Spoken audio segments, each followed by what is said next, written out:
Hi Tamil மக்களே.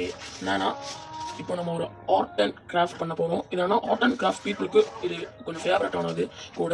ஏன்னா ஒரு பேப்பர் எடுத்துக்கணும். வாங்க வீடியோ பண்ணல போகலாம்.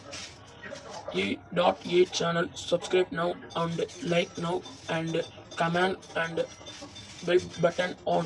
Okay, my video come. ஓகேங்க, வாங்க வீடியோக்குள்ளே போகலாம். ஆனால் ஒரு பேப்பர் எடுத்துக்கணும். அந்த பேப்பரை இப்படி கிழிச்சுக்கோங்க. இந்த ஸ்கேலை வச்சு இப்படியும் கிழிச்சுக்கணும். ஓகேவா? கிழிச்சோன்னா அந்த இதில் எது சின்னதாக இருக்குதுன்னு பார்க்கணும். இந்த பாருங்க, இந்த பாருங்க 2 பேப்பர் இருக்குல்ல, இந்த இதில் எது சின்னதாக இருக்குது, இதுதான் சின்னதாக இருக்குது. அதுக்கப்புறம் கீழையும் மேலேயும் போகணும். இதையும் பார்க்கணும். அதில் எது சின்னதாக இருக்குதுன்னா எனக்கு இதுதான் இதுதான் சின்னதாக இருக்குது. அங்கேருந்து இந்த பாருங்க இப்படின்னு சுற்றணும். ஓகேவா? கொஞ்சம் இந்த பாருங்க இப்படி சுற்றிக்கிட்டு அதுக்கப்புறம் நம்ம இன்னொரு பேப்பர் வெட்டி வச்சுருந்தோம்ல, அந்த பேப்பர் என்னன்னா அதுலேயும் கீழே பெருசாக இருக்கா மேலே பெருசாக இருக்கான்னு பார்க்கணும். இது பெருசாக இருக்குன்னா